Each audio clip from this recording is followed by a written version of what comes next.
Info Podcast. Dobar dan svima, pratite novu epizodu Info Podcasta. Cena zlata na svetskom tržištu obara sve rekorde i nedavno je probila tu granicu od čak $4.000 po unci. Inače, jedna unca iznosi negde oko 31 grama zlata, a ova vest je nešto što se praktično ponavlja iz nedelje u nedelju već jedan duži period, kada stalno imamo vesti kako je baš tada cena zlata dostigla novi rekord. I to je situacija koja možemo već reći traje godinama unazad. Nedavno smo imali jedan blagi pad od nekoliko procenata, međutim to je nešto što nazivaju korekcijama na tržištu. Odmah nakon toga je ponovo počeo rast koji imamo i danas i sa tendencijom da se taj rast nastavi u budućnosti. Dosta faktora utiče na samu tako rekordnu cenu zlata. Ona je najveća, reklo bi se, i beleži najveći rast u posljednjih nekoliko decenija, još od praktično 1971. kada je Nixon ukinuo zlatni standard, što je značilo da do tada je sam novac imao zlatno pokriće, odnosno mogu se u svakom momentu zameniti za zlato. Nakon toga države i njihove centralne banke daju garancije za novac i investitori se sve manje okreću kupovini zlata, sve više kupovine obveznica, akcija, trgovaju na berzama. To dovodi do toga da i same države počinju da prodaju zlato iz svojih rezervi i da sama cena zlata počinje da opada, i takva situacija je trajala decenijima tokom početka 2000-ih. Međutim, ponovo izbijanje kriza u svetu, uzorili geopolitičkih odnosa, dovelo je do toga da cena rasta ponovo počne da raste. Pandemija koronavirusa je to ponovo ubrzala, a jedan od posljednjih faktora koji je doprineo naglom nastavljanju rasta cene zlata jeste Trumpova politika tarifa i carina na celom svetu, koja je to dodatno još pospešila, te imamo takvu situaciju kako imamo da zlato iz nedelje u nedelju obara rekorde po svojoj vrednosti.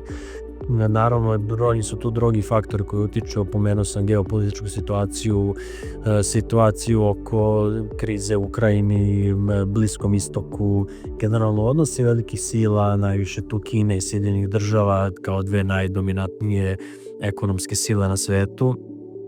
Unutrašnje prilike u Sjedinjenim državama, kriza oko njihove vlade i brojni drugi faktori ovako jednim nestabilnim vremenima.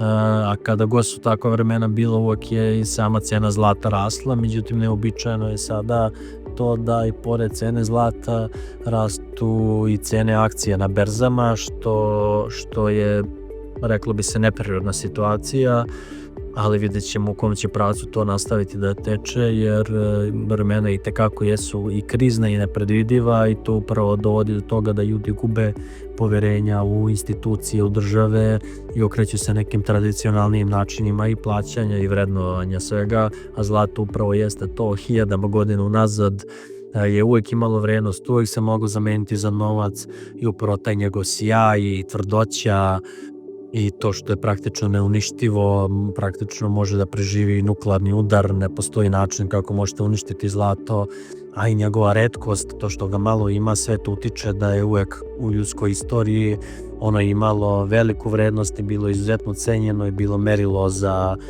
moć i bogatstvo, i tako će vjerojatno biti dokle god postoji ljudska civilizacija.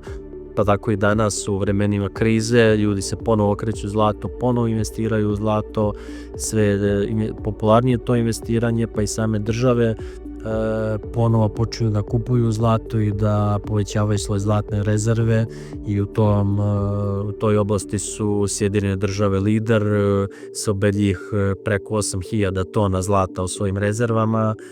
Prate ih Nemačka, Francuska, Italija, Ruska federacija.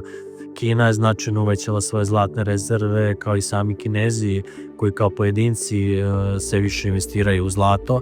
A što se tiče našeg regiona, Srbija je tu neprikosnovena, bar kada je reč o zemljama bivše Jugoslavije, i ima veće rezerve zlata u odnosu na sve ostale zemlje zajedno.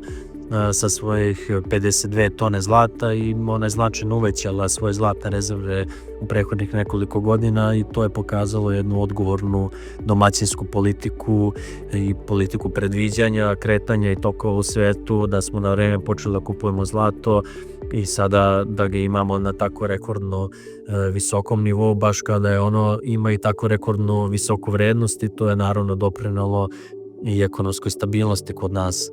Teško je predvidjeti u kom će se pravcu kretati cena zlata, ono što se većina stručnjaka i slaže jeste da dokle god imamo ovakvu kriznu situaciju, dokle god su vremena nestabilna, ono bi trebalo da nastavi da raste i da ima tako visoku cenu, a brojni faktori, kao što sam rekao, već utiču na to, međutim, bar u ovom trenutku oni koji posjeduju zlato nemaju zašto da brinu, jer je vrednost njihovog zlata nešto što se uvećava konstantno i ima tendenciju da nastavi da raste, bar dok se neki geopolitički odnosi u svijetu donekle ne smire. Bila je još jedna epizoda Info podcasta, pratite nas i dalje. Hvala vam na slušanju. Info podcast.